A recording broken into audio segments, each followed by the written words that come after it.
Tá certo. Então, vamos começar a nossa apresentação. Ah,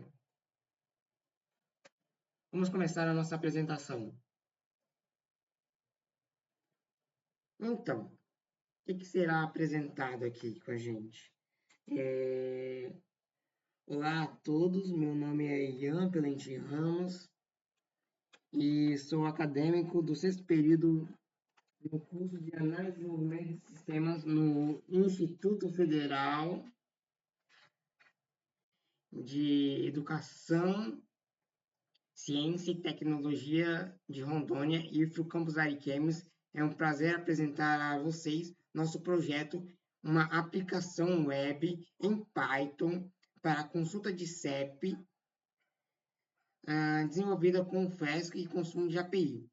O objetivo, problema, problema que todos os formulários têm é o cadastro na web. Preencher o endereço completo é tedioso e propenso a erros. A solução seria, a nossa solução,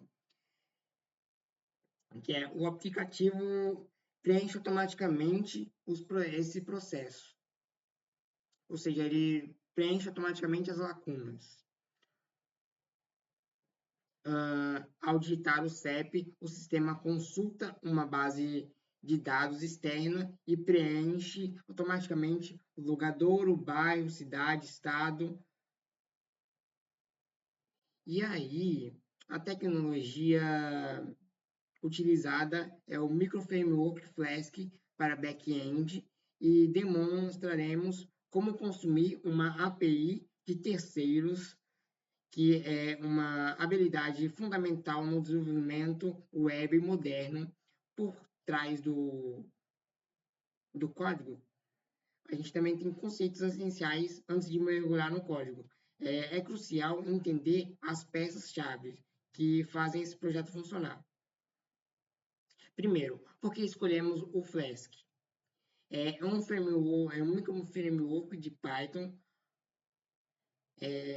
leve, flexível e minimalista. Ele nos permite configurar rapidamente as rotas que seriam os endereços URL da nossa aplicação, sendo ideal para prototipagem e projetos focados em funcionalidades específicas, como o nosso de consulta à CEP. E antes da gente prosseguir, também a gente tem que explicar o que seria uma API. A API significa interface de programa de aplicação. É um contrato que permite.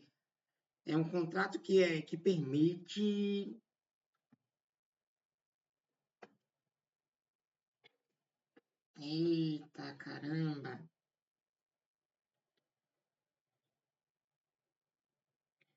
É um contrato que permite que dois sistemas de software conversem entre si. Ou seja, vamos fazer uma analogia. A API seria como se fosse o garçom, a gente é o cliente, a API é o garçom e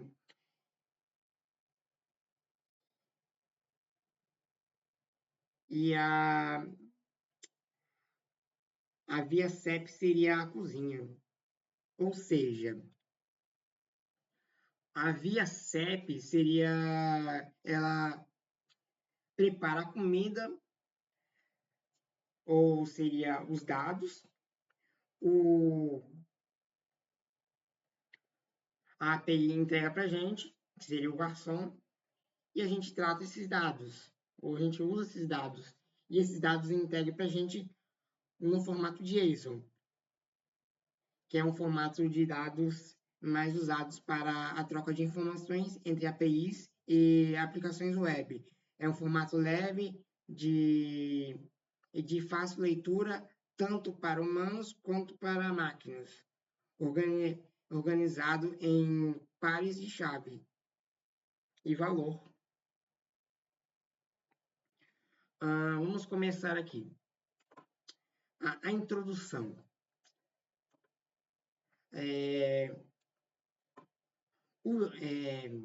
uma aplicação web simples que consulta nosso objetivo é mostrar uma aplicação web simples que consulta endereços automaticamente utilizando o Flask como framework web integrado com API pública via CEP e uma persistência de dados em arquivo JSON local.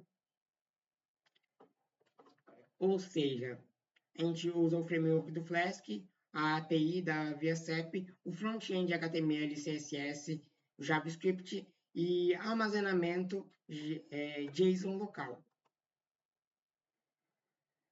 Aqui, o que será demonstrado? Ambientes virtuais em Python, criação de rotas e aplicações web com Flask, consumo de API REST públicas. O que seria esse REST? Eu já expliquei que seria API e o REST seria transferência de estado represental, que é um estilo arquitetônico para sistemas distribuído como web, que define um conjunto de diretrizes para a comunicação entre sistemas focado na simplicidade, escalabilidade e desempenho. E a gente também tem aqui um outro conceito básico, seria formulários interativos no front-end, manipulação de dados JSON, persistência de dados locais. Por que a gente deveria fazer sempre o ambiente virtual? A criação é porque ele nos permite fazer uma criação de um espaço isolado para cada projeto. Ele vai evitar os conflitos entre versões de bibliotecas, facilitando o gerenciamento de dependências, não afeta o sistema globalmente do Python, ou seja, pensa em uma casa com vários quartos e vários inquilinos. Ninguém se conhece, então ninguém interfere no quarto do outro. Mas se todo mundo fosse uma família, simplesmente todo mundo ia interferir nos quartos dos outros. E para a criação do ambiente virtual, a gente utiliza esse código. Para ativação do ambiente virtual, a gente utiliza esse código. Isso aqui é tudo no Windows. E para instalação das dependências, seria esse código. A organização dos arquivos está assim, que é o meu projeto app.py, templates, formulários, dashboard, static, que seria onde fica os arquivos CSS, que é o style.css, o script.js e os formulários preenchidos que quando a gente cadastrar, quando a gente finalizar a operação, todos os dados serão salvos aqui. A estrutura base do app.py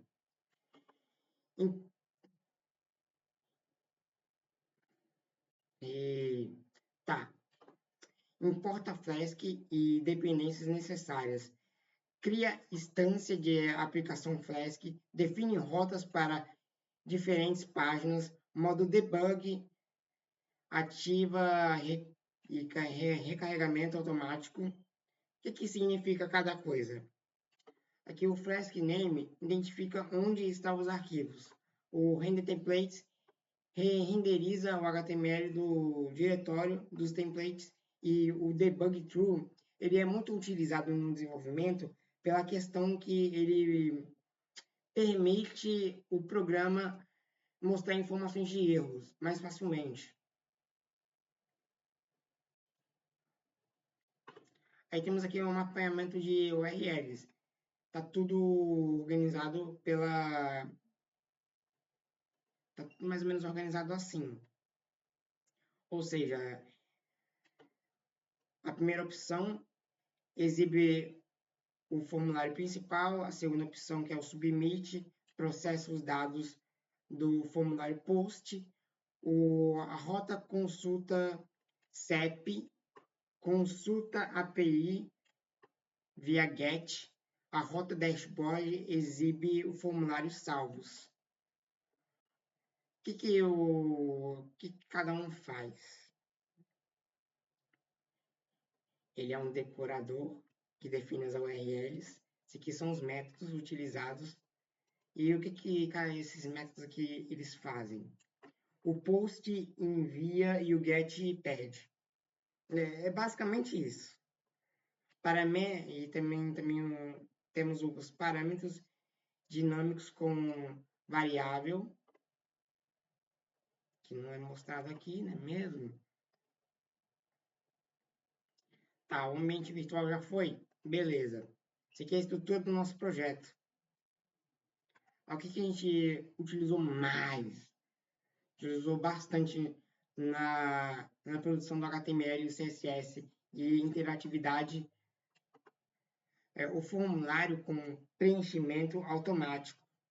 Ou seja, tem aqui o formulário .html que estruturar semântica com o field set, como a gente vai ver a estrutura daqui a pouquinho. Tipos de input, o text, e-mail date, o radius submit. Temos o evento blur no CEP, que dispara preenchimentos automáticos, o style.css e estilo responsivo com label flutuante. Os pontos mais importantes seriam o unblur, ele preenche endereço evento ao sair do campo, o required, validação nativa do navegador, acessibilidade labels conectados com for e UID, e o X moderno, animações suaves e transições. O X seria a experiência do usuário.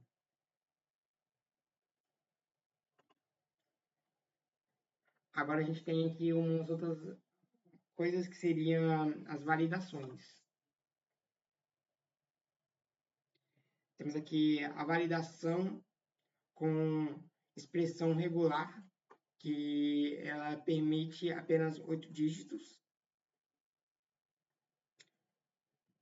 Aí temos aqui também o FET para fazer requisições ao back-end sem recarregar, o Promise Contain e o CAT para tratamento, e o preenchimento dinâmico dos campos com dados da API.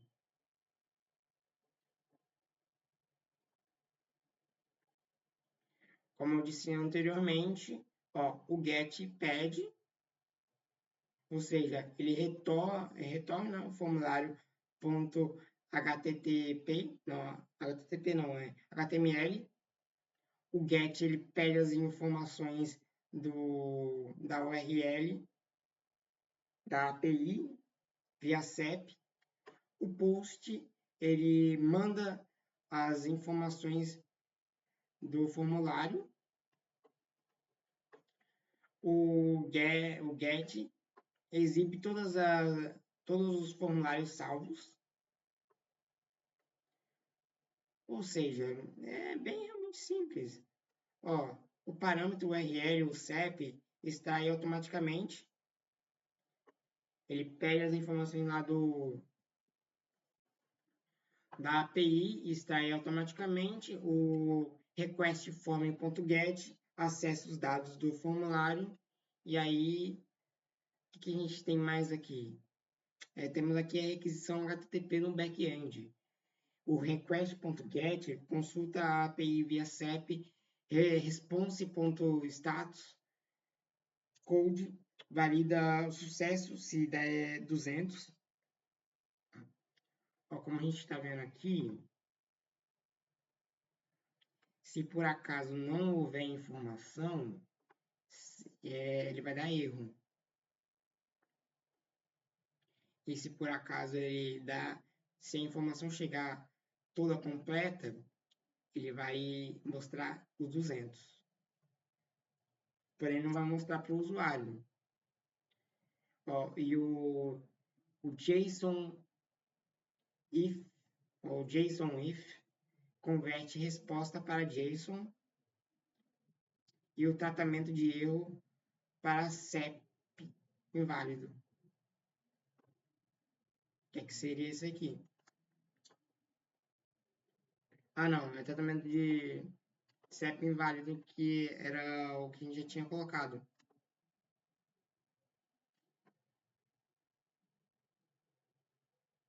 Ok, o tratamento de CEP inválido, que é a função.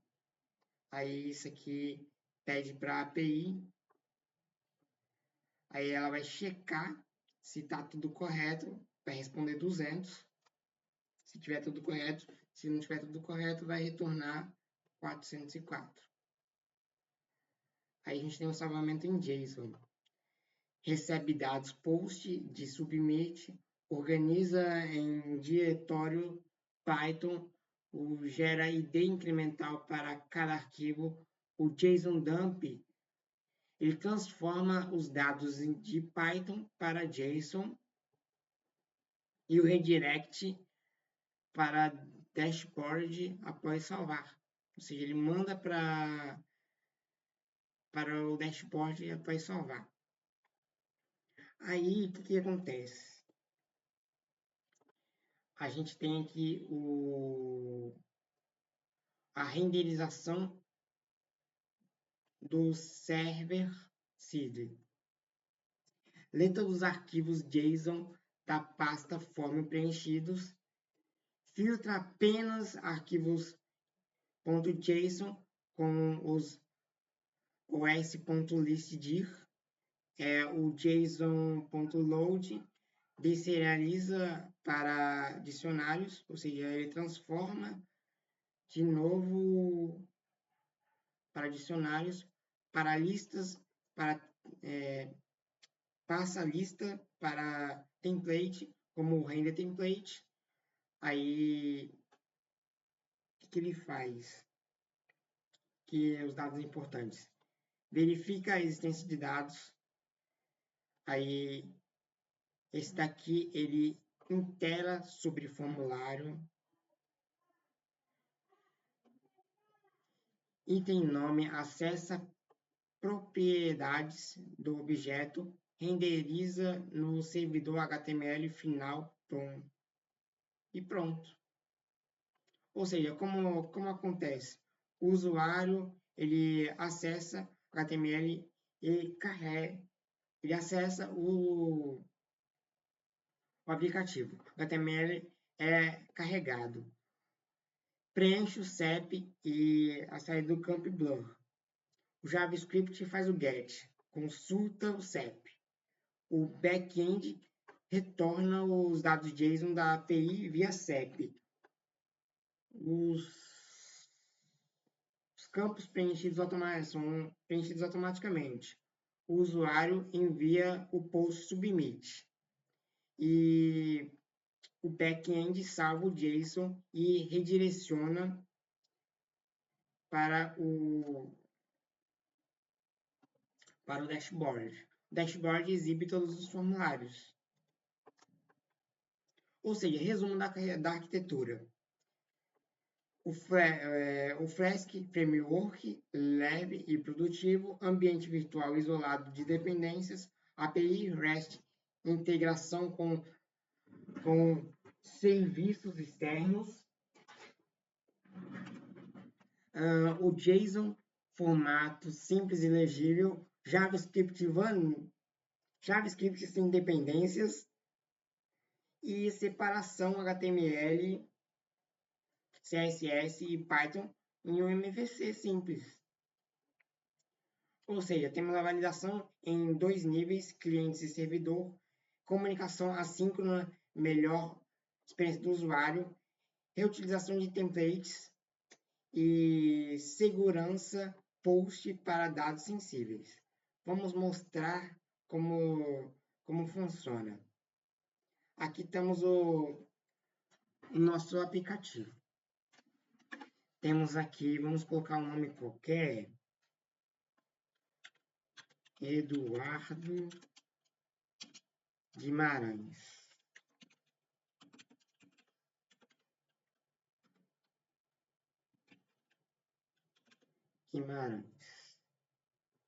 Vamos consertar isso aqui. Beleza. O e-mail a gente vai colocar Eduardo @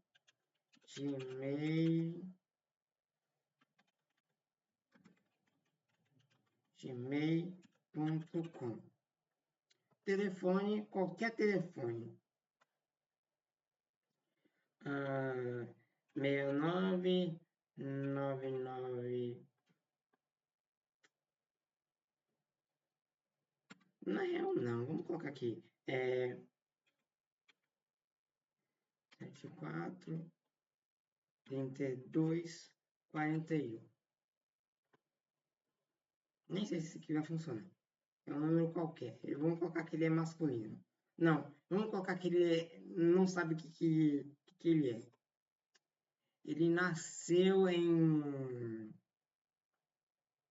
Que ano? Vamos colocar que ano que ele vai nascer. 2027. Vamos colocar que ele nasceu em... Vamos colocar que ele nasceu em 2096? Não, 1996. Nasceu em fevereiro. E nasceu no dia 12. Isso aqui não é tão importante. Aí vamos colocar um CEP qualquer. Um CEP do zoológico. Vamos copiar. Vamos colocar ele bem aqui. Aí, ele já fez o que deveria ter feito. A gente vai enviar. Ó, o formulário já está preenchido. Ele não sabe o gênero dele. Esse aqui é o número dele. Esse aqui é o e-mail. Data de nascimento. Ele mora na Travessa Perdiz, setor 2, Ariquemes RO, na região norte. Caramba, a região norte se estende para um grande local. E vamos mostrar o código aqui para vocês. Esse aqui é o app.py.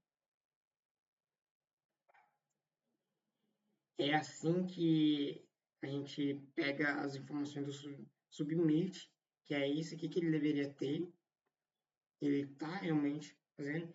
Essa aqui é a parte responsável por salvar em formato JSON.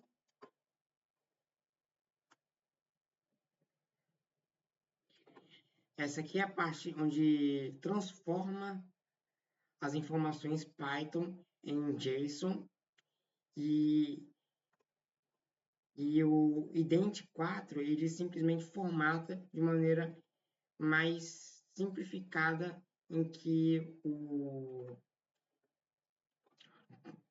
computador entende e o que a gente também pode entender. Ele tem um redirect aqui do dashboard. Isso aqui é a API.